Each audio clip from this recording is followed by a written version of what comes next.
मेरा नाम सोनू सिंह है। एक ऐसा आदमी जो जिंदगी के तीखे मोड़ों से हमेशा लड़ता रहा, लेकिन एक गलती ने उसकी सारी दुनिया उजाड़ दी।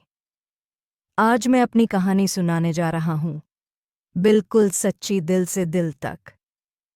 यह कहानी शुरू होती है उस दिन से जब मैं अपने गांव के पुराने घर के बाहर खड़ा था, हाथों में एक पुराना सा खत और आंखों में आंसू। 12 साल पहले मैं अपनी बीवी को खो चुका था, या यूं कहूं कि मैंने उसे खुद ही खो दिया था।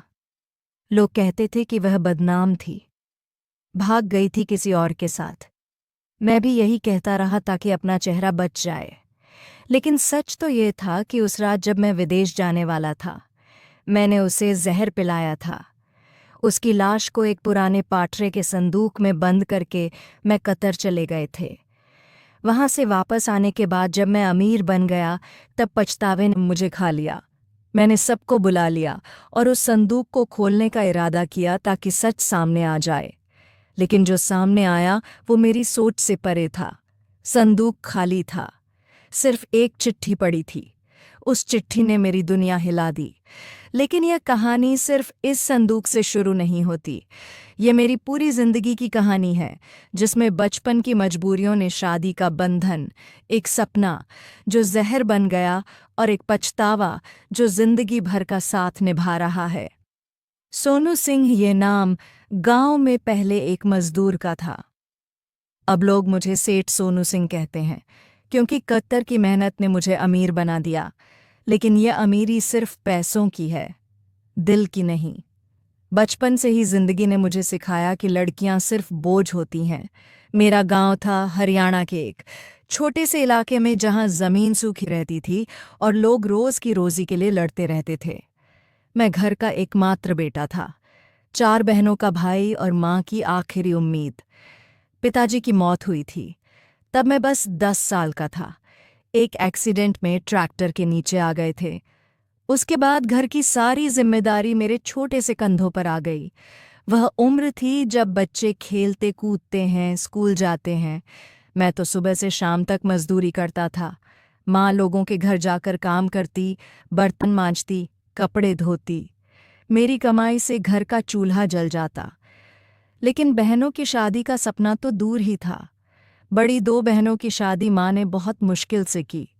कभी उधार लिया, कभी अपने गहने बेच दिए। अब तीनों बाकी थीं। हर रोज कर्ज बढ़ता जा रहा था। बाहर से मैं मुस्कुराता, लेकिन अंदर से डर मुझे खा जाता था। मुझे बेटी शब्द से ही नफरत होने लगी। मेरे लिए बेटी का मतलब था और बोझ और जिम्मेदारी और कर्ज। मैं सिर्फ एक सपना देखता था, जब मेरी शादी होगी तो मेरा बेटा होगा, वो मेरा सहारा बनेगा।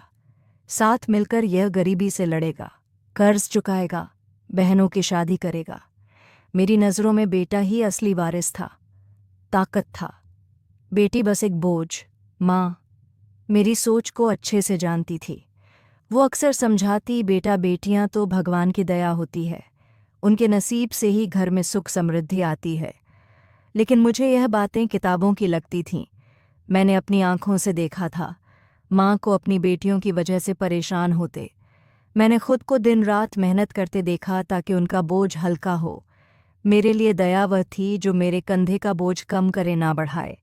इसी बीच माँ ने मेरा रिश्ता अपनी भांजी मतलब मामा जी की बेटी सीमा से पक्का कर दिया। वो माँ की पसंद थी, लेकिन मुझे बिल्कुल पसंद ना आई। उसका रंग गोरा नहीं, थोड़ा सांवला सा था, और शक्ल सूरत भी साधारण। मैंने हमेशा एक सुंदर पत्नी का सपना देखा था, लेकिन माँ का कहना था अगर रिश्ता घर के रिश्तेदारों में हो जाए तो परिवार जुड़े रहते हैं। मैंने बहुत मना किया, लेकिन माँ के आंसू और प्यार देखकर हार गया। सोचा अगर ये मुझे बेटा दे देगी तो मैं उसकी सूरत से समझौता कर लूँगा।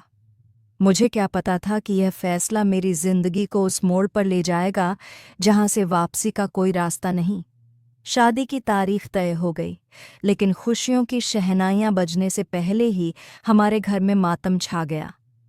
माँ, जो इस रिश्ते की सबसे बड़ी हामी थी, वह एक रात अचानक हमें छोड़ गई। दिल का दौरा पड़ा था। जाते जाते उन्होंने बस एक वसीयत छोड़ी, यह शादी हर हाल में होनी चाहिए।